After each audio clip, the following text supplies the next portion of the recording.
Hi, welcome to my presentation titled Educational Considerations for Students Who are Deaf and Hard of Hearing. My name is Lindsay Pitch, and that's pronounced like why pitch. Why did you pitch that ball? I'm going to be your presenter, and there's three main objectives for this presentation.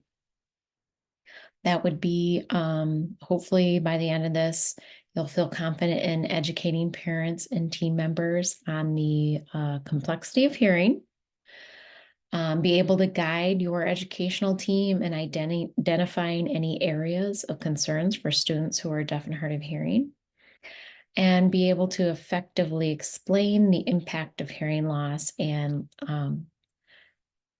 that hearing loss can have on speech and language development, and be able to explain that clearly to staff members who don't have a background in deaf and hard of hearing. So let's get started. A little about me. I worked at a residential school for the deaf straight out of undergrad. There, I really saw how language deprivation impacted these children.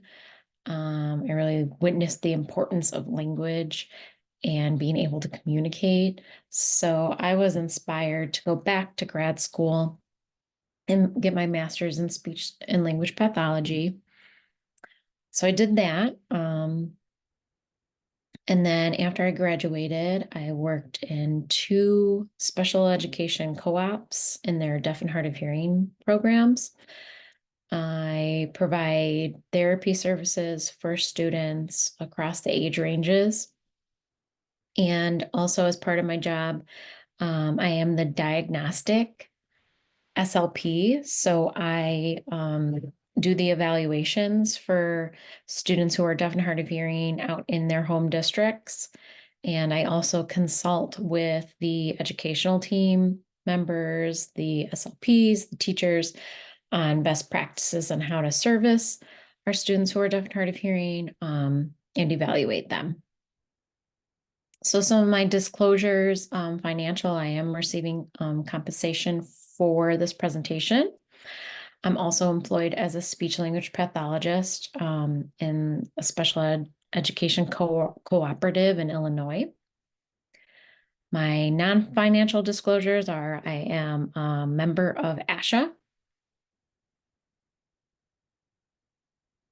So a little background about this presentation. It is kind of written like a book. You will you'll have access to my presentation. I wrote this presentation. Well, it wasn't supposed to be a presentation. It was supposed to be just kind of a slide book for my coworkers to provide them some explanations and some language and some catchphrases, um, some background info so that they could successfully explain to members on their team who don't have a background in deaf and hard of hearing, um, how that is impacting, how it can and how it might be impacting our students who are deaf and hard of hearing. Um, Everything I say is applied generally. Each student is unique with unique circumstances and needs and strengths and challenges. So please keep in mind that what I'm talking about is in the general sense. And hopefully you find this helpful. A lot of my coworkers are itinerant teachers of the deaf and hard of hearing, and they really appreciated some of the information in this presentation. I also presented at the Illinois Teachers of the Deaf and Hard of Hearing Conference, and I got a lot of feedback that this was helpful. So I hope you find it helpful as well. Before I get started, and I recommend before you approach your team to explain some of these things, I think it's important to go over some of these terms because we have to be using and having the same understanding of some of these words. And I do find that the word hearing is kind of overused or overgeneralized, and a lot of people who don't have a background in DHH don't really know what hearing is. Um, so I think it's important just to set that stage so that everyone is on the same page. This is a flyer that I made on Canva. You guys will also have access to this. Feel free to print it out, hand it out, use it to help support you in your work. So first, kind of what I start with whenever I'm consulting with an SLP or a teacher or any member of the team is I talk about the difference between access, hearing, understanding, and how that impacts language. Excuse me. So I start by explaining to them that the words coming out of my mouth, the speech, are actually just sound waves, right? And those sound waves are reaching their ears, and their ears are what is giving their brain access to those sound waves or that sound information. So I start by describing our ears as a doorway, right? The ears give us access. Um, and when you're talking about a student who has typical hearing, that access is consistent, it's complete, and it's clear. Even when they're sleeping, their brain is still receiving access to that sound signal. All right, so our ears are allowing our brains access to the sound signal. And when it gets there, our brain is the next step. And I like to use the phrase hearing happens at the brain, right? Access happens at the ears, but hearing happens at the brain. What the brain has to do now that it's received this information via the ears, it has to quickly process and perceive the signal, which means it needs to attend to it. It needs to discriminate the signal from other signals, and it needs to identify it, okay?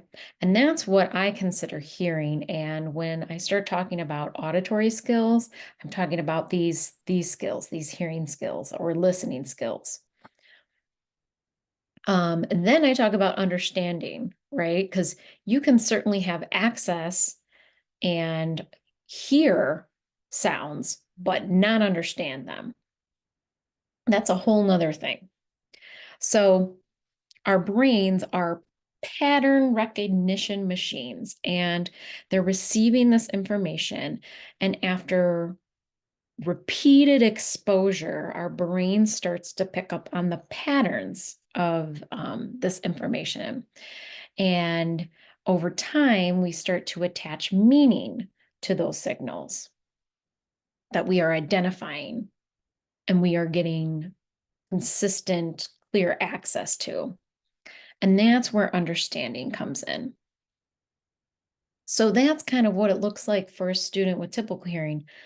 But when a student has a hearing loss, their signal, their access is incomplete, it's inconsistent, it might be unclear, which means that their brain is processing and trying to analyze this incomplete or inconsistent information. And because of that, our brains are building these neural connections for language, and they can be incomplete and inconsistent, right? Or underutilized. So that's kind of my brief explanation for those terms, because I do find that people who don't have a background in deaf and hard of hearing, they often say things like, oh, well, they can hear me. I'll call their name and they can hear me. But they don't quite understand, well, yeah, you know, um, calling someone's name, maybe they hear you, maybe they don't. Maybe they had access to some of that information, maybe not. Maybe they just heard your voice. Maybe they didn't recognize what the word you said was, or maybe they um, don't understand it, you know. There's so many layers to it. So I think it's good to just clarify the difference. So when you guys are having a conversation, it's clear what you mean by hearing and access and understanding. So I kind of have some topics. This presentation is organized by some topics, and these topics are often the topics that I get questions about, or are things that I often have to consult and explain to SLPs and other team members who don't have a background. So the first topic is developmental errors. And I'm referring mostly to speech sound production errors. So um, when we're talking about a student with typical hearing, um, when they have errors with speech sounds that are considered later developing, like the V, the S, the Z, the TH, SH, the R's are even later developing. If a child is having errors with any of those speech sounds, they're often considered developmental errors, meaning that it is assumed that they will develop these sounds as they get older, and therefore there's no need for therapy or intervention. And as an SLP, you are ethically guided, and you're not supposed to work on speech sounds that are going to come in on their own, right? That's not ethical. So most of them are thinking about this when they're and are applying this to our students who are deaf and hard of hearing, but it's different for them for the reasons that I just explained when we went over that access flyer. So when we have a student who is deaf and hard of hearing, you know, their speech sound errors, we can't assume that their speech sound errors are developmental errors, because in order to follow that developmental trajectory, you have to have consistent access, clear access, um, the auditory skills to identify that information and process and perceive that information. And we know that our students, this is a challenging area for them because of their access. So you can't assume that any speech errors that they're making are developmental. It's really important that we gather more information before making that assumption. I do reference a research article that even describes, even talks about for children with typical hearing, that you can't only rely on these developmental, the range of development for these speech sounds are so variable that you need to use multiple sources when you're trying to identify a speech sound disorder. You can't just rely on one standardized test. And that also applies to our students as well. They are at risk for mishearing and missing critical speech cues. And in addition to that, there are limits in our technology, and some of those high frequency sounds, some of those later developing sounds, we lose clarity the more we amplify them. So when students are having trouble with S, and an SLP says, oh, but that's developmental, because they might be a younger student, I have to explain to them that that may not be the case, and we can't assume that that is a developmental error until we have more information.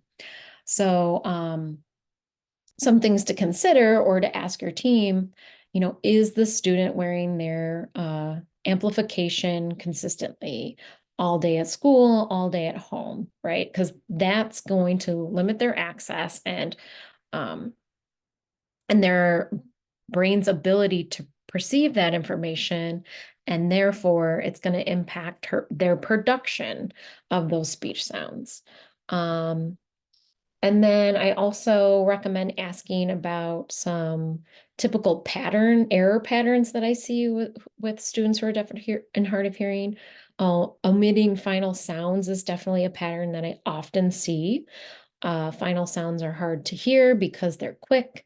We often don't voice them all the way if they're a voiced sound, and they're in between word boundaries. So those are just some sounds that are hard to perceive. And those are often errors that our students present with.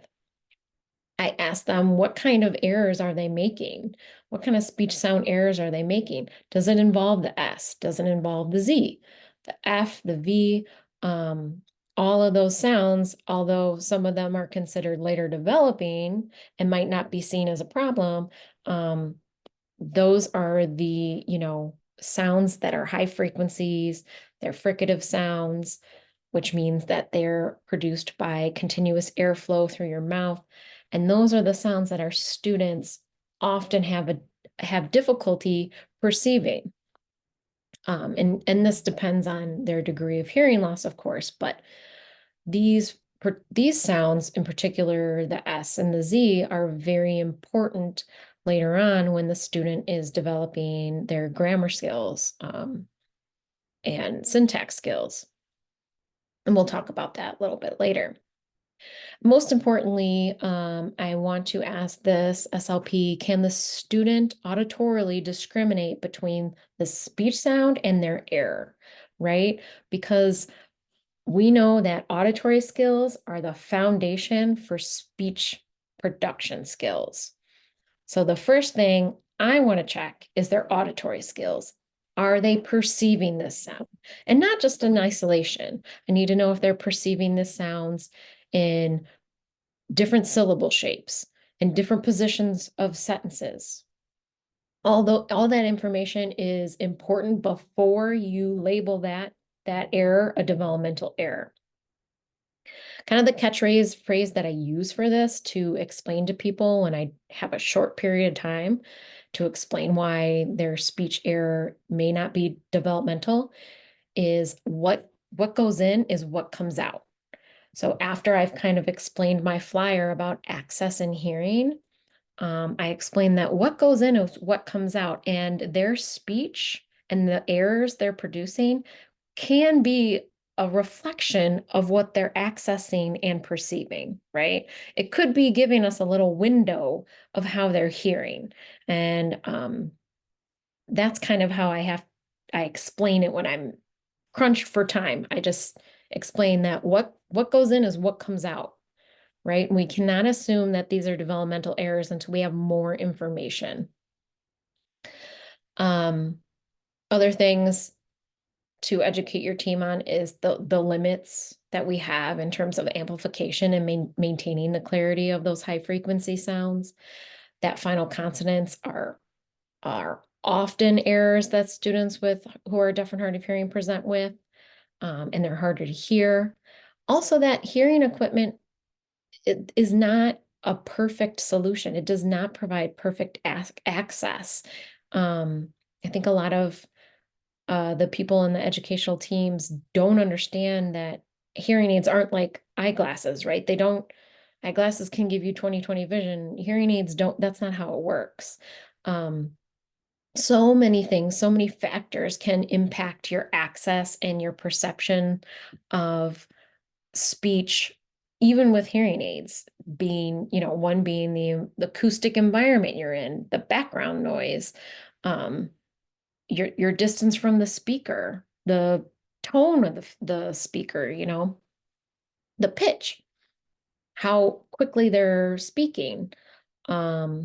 even the linguistic context that they're talking about. So all these things impact your access and perception of spoken language. So the hearing equipment is not a perfect fix. And I think it's important that we explain this to people often. Also, the last thing is that auditory skills are the prerequisite for speech skills. And you need to have strong discrimination, identification, and strong auditory feedback loop skills. So when a student with typical hearing is developing their speech sounds, they're able to listen to themselves and modify as needed. Well, when you have limited access and perhaps delays in your auditory skills, you're also going to have delays in your auditory feedback skills, which will impact your production as well. So all these things need to be considered. It could be hard when you have like those young ones, like those preschoolers. I know a lot of times the SLPs are hesitant to work on any of these sounds because they're so young. Again, I would encourage them to gather more information, especially information about the students' auditory skills, to make sure before deciding that they're not going to work on these speech sounds because they consider them developmental. Unfortunately, that assumption is a dangerous one, and it can impact the student further on in their language development, and I'll talk about that next. So the next topic I have here is emerging. This is another word that I often hear used in team meetings.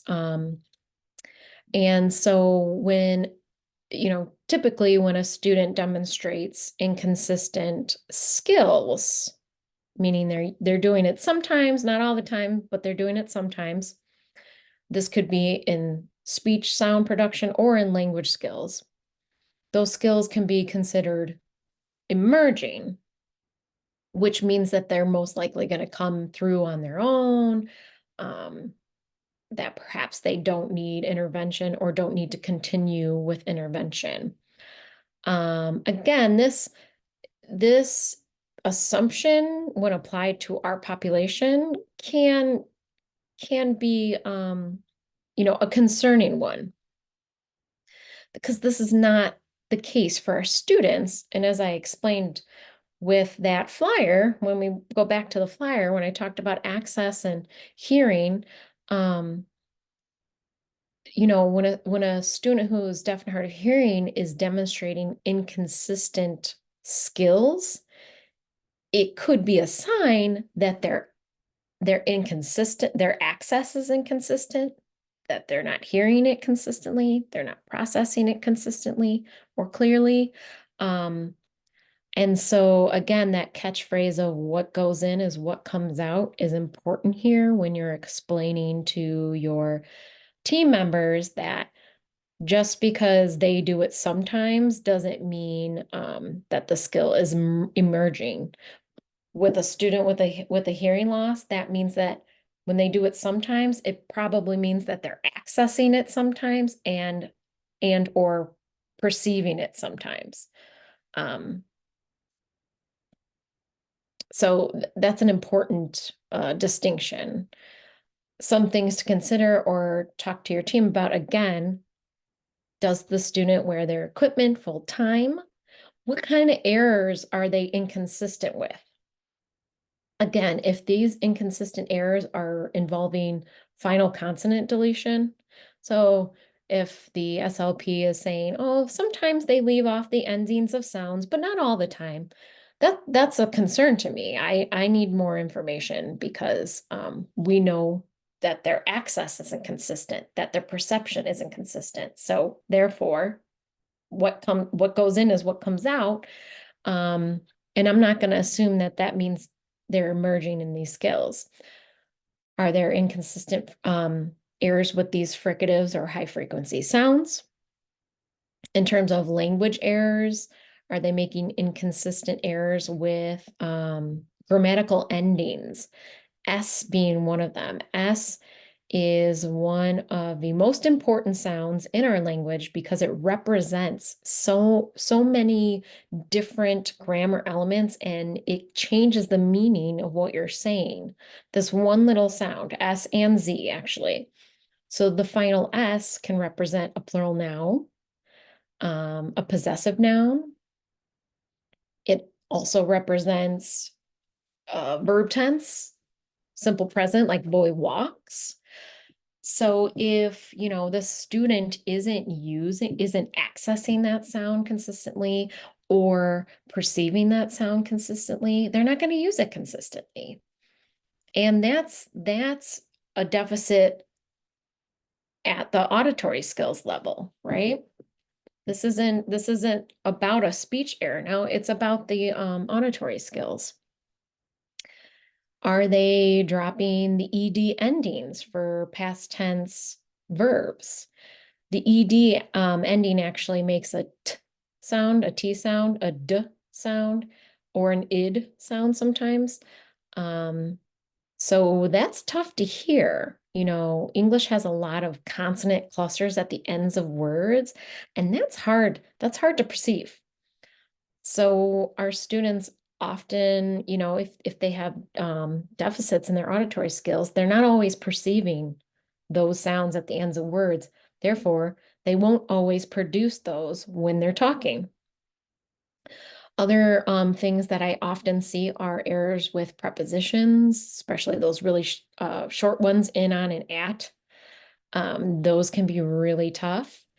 And again, those are quick, they're short, they're in between words. We don't really emphasize them, acoustically when we're talking as much.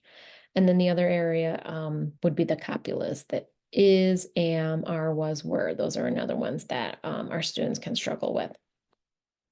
So what do? You educate your team, explain to them that inconsistent skills do not equal emerging skills for students who are deaf and hard of hearing. In fact, it could be the opposite. It could be, that is a sign of or an indicator that there are holes or delays somewhere in their system, whether it be their auditory skills, their speech skills, or their language skills. So what goes in is what comes out. If you have to explain it in 2 seconds, say that to them. The next topic is vocabulary. I think in our line of work, vocabulary is huge. We all know the impact of vocabulary can be significant for our students who are deaf and hard of hearing. So kind of my little catchphrase here is language is caught through incidental learning. I heard a phrase, language is caught, not taught, before, and I like that. But I wanted to take it a step further because people without a background in deaf and hard of hearing don't know what incidental learning of language is. And I think it's very important that we take the time to explain this to them. Because when you talk about a student with typical hearing, a lot of the vocabulary and language they learn is not being directly taught to them. Rather, they are learning it from that language being used around them. Incidental learning, right? They're hearing adults have these conversations with the rich vocabulary. They're hearing people talk about abstract concepts, things like that. That's how you learn these types of words. Most of the vocabulary you learn as a child is just being used around you. So our students, again, referring to the access flyer, well, we know that they are not always getting access to this. Let's say their brain is receiving that signal. Is it attending to it? Because it might not be a clear signal if someone's over there talking. Their brain might not be paying attention to it, and it might not be clear. So they're missing a lot of that incidental learning of language, and this significantly impacts their vocabulary development. But there's another way that students who are deaf and hard of hearing can have their vocabulary development impacted. And that is because the research is showing that they often need exponentially more exposures to those vocabulary words in order to encode and store and retrieve and produce or use that word, right? So now we are. We're finding that students who are deaf and hard of hearing need even more exposure than, say, their typical hearing peers, yet they're getting probably exponentially less exposures. So this is really, really tough because the vocabulary holes or deficits that are created from missing that incidental learning of language, um, it could be strange. They present as holes, right? We all know these holes. We talk about these vocabulary holes. It's the Swiss cheese phenomena, right? We don't know where these holes might exist. We don't know every situation in their life where they missed that particular word being used because they couldn't hear it, or they weren't close enough to the speaker, or their brain didn't perceive it clearly, right? The signal wasn't clear. So that's a challenge when determining if their vocabulary is impacted, because you might have a student who is able to have a functional conversation with you at the surface level. And if you take that as your data that their vocabulary is fine, I would be very concerned. Again, I would ask that you collect more information to make sure that these students are developing their vocabulary with same age peers, or at the level of same age peers, and not assume that because they can talk to you and have a conversation that their vocabulary is okay. Because you don't really see the holes all the time that way.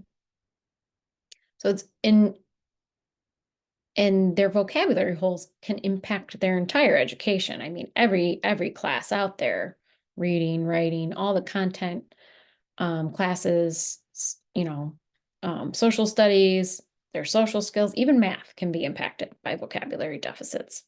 So some things to consider: are they using earlier developing vocabulary instead of mature vocabulary? That's often a red flag that there could be some deficits. Again, they're able to functionally communicate and you understand them, but perhaps they're using big and they never expand past that. Do they use vague language? Sometimes I see that where they call it, that one or that thing or that stuff. They don't know what the word is. Do they have like a surface level understanding of the word, but can't go beyond that? They can't give you an example. They can't give you a non-example. Do they struggle to understand abstract concepts? This is a big one. Figurative language, multiple meaning words, because you can't represent an abstract concept with a picture, right?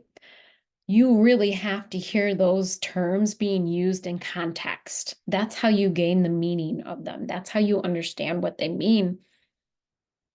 And we already know that our students are missing that incidental exposure to those abstract concepts, that figurative language.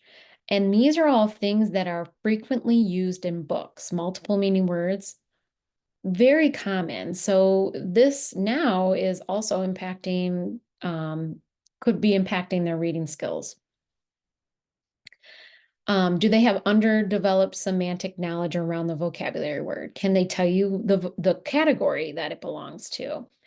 Can they describe it? Can they provide the root word? Can they tell you the affixes? Things like that, related words. Do they only recall parts or sounds of the words? Can they only give you the initial sound? Can they only give you, often when I'm testing students, they're like, oh, it's a bin, or they can't recall the sounds that make up that word because they haven't received enough exposure to that word to have it encoded, stored, and retrieved quickly. So educate your team on what incidental learning is and how it impacts our students' vocabulary development because their incidental learning of language is limited. Also, when you're explicitly teaching vocabulary, our students are still impacted because they need more exposure to those terms, to those words and concepts in order to encode, store, retrieve, and produce and use that word. So things like pre-teaching and reteaching, these are really important. A lot of times we put those in as accommodations for our students, but this is why it is necessary. I made this little graphic here on Canva. Again, not promoting them by any means, but and you have the adults talking and the language is represented by the butterflies. And we have the little sister who's got the net, she's catching those butterflies. And then we have her little brother here who is deaf or hard of hearing, and his net is not catching those butterflies. He's got a hole in his net, it's short. So this was just a little graphic I tried to represent this concept. On to reading. So reading is also a big one.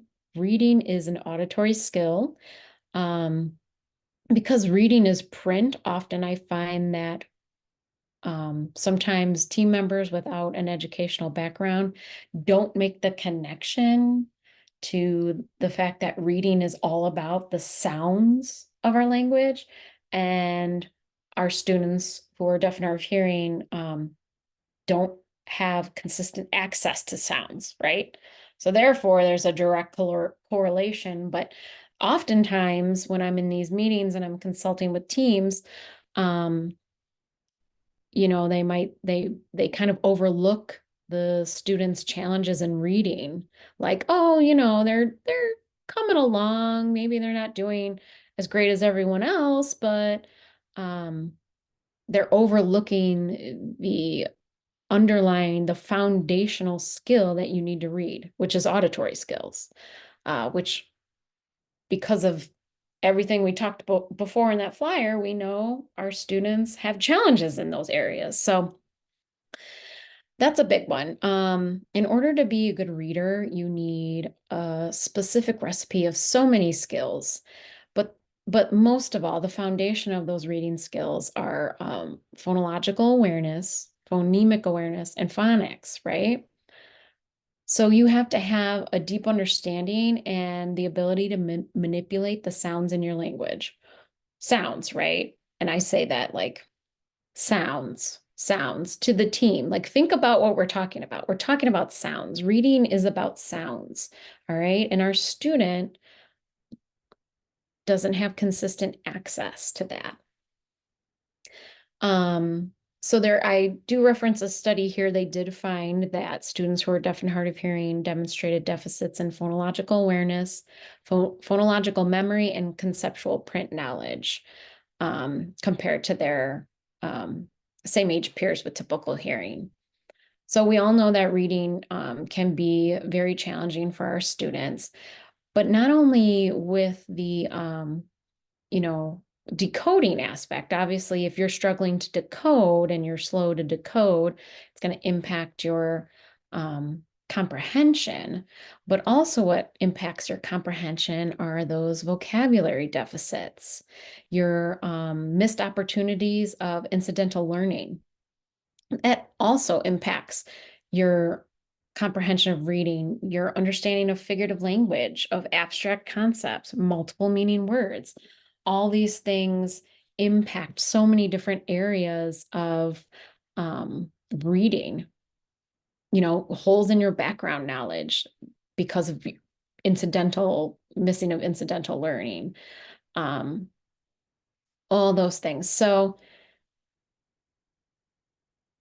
I also when I'm consulting with these teams, I talk about the fact that often they feel like the in the younger grades, first and second grade, when they're learning to read, they're often like, oh, they're doing okay. They're doing okay.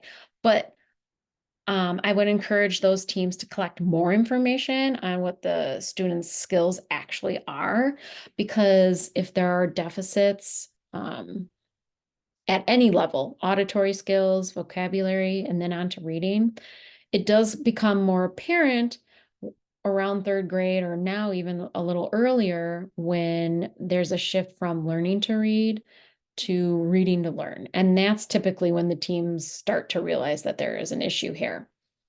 Um, so I do recommend that teams gather information and not just say, oh yeah, they're doing okay in class. Um, we need to make sure that they have the foundational skills for reading. Otherwise, they're going to struggle. The next topic is plateau. Um, and I sometimes when I'm in these meetings consulting, the team member will say, oh, they were making really great progress. They were doing well. They were making gains, but we've kind of hit a little plateau. I think we'll be okay, but he's kind of, plateaued in some of these areas. And that's kind of at that point where I recommend, oh, let's gather more information. I started asking questions. What are you talking about, this plateau? When someone mentions a plateau, to me, that's a sign that there could be hearing loss related deficits that were never identified, lurking in the shadows. And now the student is struggling in a particular area academically. And that's because some of these things were never identified. Holes in your foundational language and learning skills will create plateaus in other areas. And they might be getting by for the most part until they're not, right? And you're not going to move, you're not going to read higher than your language skills. You're not going to write higher than your language skills. So things to consider. And I asked the team, are they progressing slower than expected or compared to some of their peers? Can they do the targeted skill and structure, but not when it's not in structure? Are they having a hard time generalizing the skill? Do they have a hard time retaining newly learned skills? And are they relying heavily on memorization as a learning strategy?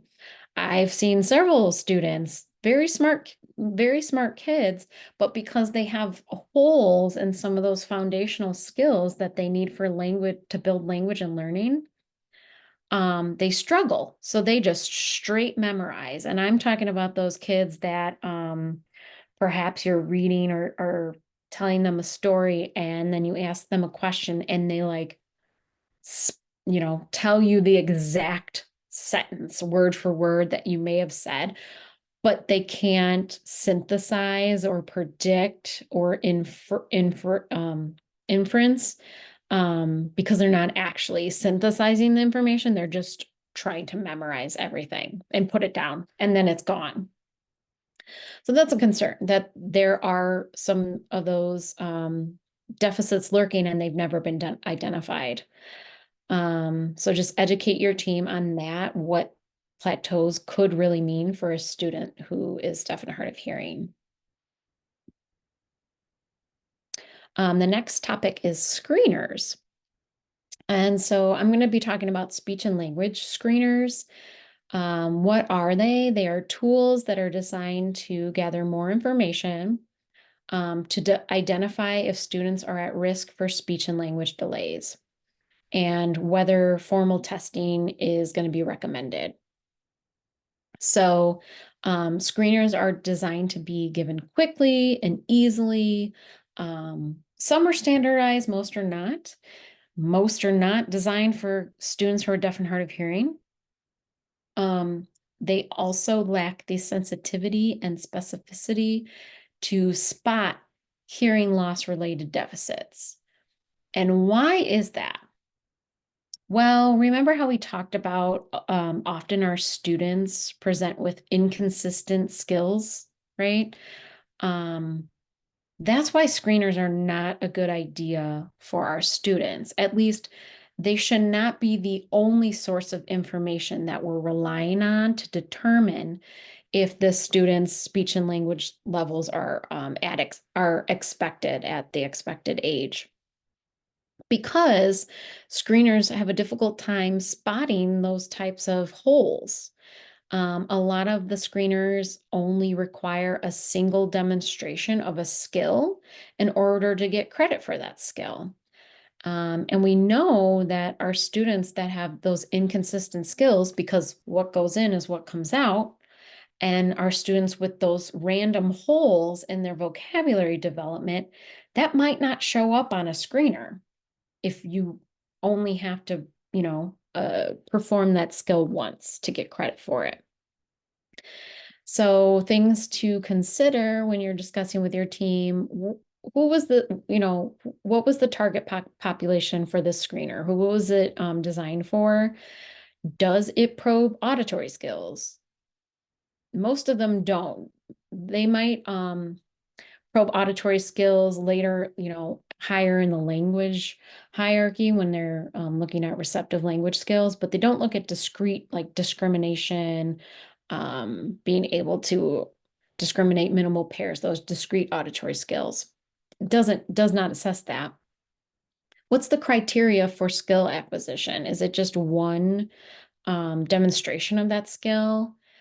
And also, if you are screening a student that you already know is inconsistently using some things, that's a sign that, the screener may not pick up on some of the delays that are caused by their hearing loss. And my final point is that students who are deaf and hard of hearing are already at risk for speech and language delays. So perhaps a screener is redundant if you're trying to identify if someone needs to be, you know, looked more closely at their language levels. So educate your team that these screeners are not designed for students who are deaf and hard of hearing. They're not sensitive enough to identify hearing loss related deficits. And you can go into kind of the topics we talked about before this. And also, auditory skills are not often a part of these screeners. Some districts do screeners across the board. And I'm not saying you don't do that for your students who are deaf and hearing, but certainly do not use that as your only piece of information to determine if their speech and language skills are at grade level and there's no delays. There needs to be more information gathering than just a screener, because screeners are not always gonna spot it, especially for those in-betweener kids, a lot of those kids that are mainstreamed. They might have those underlying deficits, and a screener's not going to identify those things until there's a plateau, and then, then it's looked into more closely. The next topic is multilingual or English learners. So it could be incredibly difficult to piece apart the impact of learning another language and then also having a hearing loss and how that impacts your language development. So I do often see sometimes with students who are deaf and hard of hearing that English can quickly become their dominant language because of the direct instruction they're getting in English versus the incidental learning of language that they're not really receiving at home because they're missing a lot of that. So that is a trend that I often see. Also, what I see are that teams are hesitant to evaluate students who are multilingual or English learners and evaluate their skills simply because they're English learners. And they assume that their English skills are what they are because they're just learning English. and there's no investigation into, do they have typical language skills in their first language? We already know that students with hearing loss are at risk for delays in speech and language.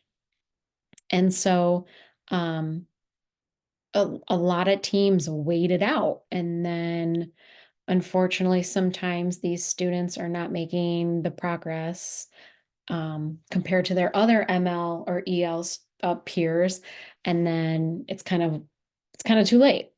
So there is a federal guidelines document that I did link at the end of this presentation that advises against the practice of postponing an evaluation for a child with a medical diagnosis, i.e., hearing loss, simply because of their EL status. And it is, in fact, a violation of FAPE to delay an evaluation of a child with a medical diagnosis, such as hearing loss. Unfortunately, I've consulted on kind of later down the line, I've gotten involved with some of these cases where the student sat in an EL or ML classroom for several years before finally they decided to evaluate their language skills in their first language. And unfortunately, they had several delays. So the student, although who, was really eligible for services right off the bat, never got them because they were EL and no one, and had a hearing loss, and no one was willing to investigate their speech and language levels in their first language.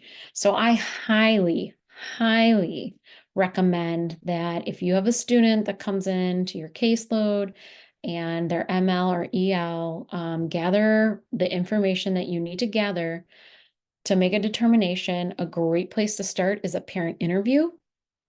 A lot of the cases that I saw, I had 5 minutes into a conversation with the parent, I realized, oh, wow, we need to evaluate the student's language, because they said things like, oh, their speech sounds aren't always clear, their words aren't always clear. They leave ending sounds off of words in their first language.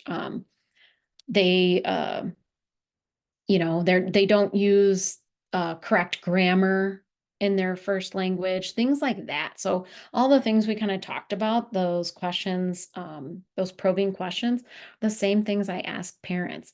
And if they're telling me that their, child is making errors with verb tense, or, leaving off sounds of words, then I recommend a bilingual evaluation to make sure that their hearing loss hasn't impacted their development of their first language, because the errors that they present with in their first language are going to mirror the ones they're going to struggle with in English.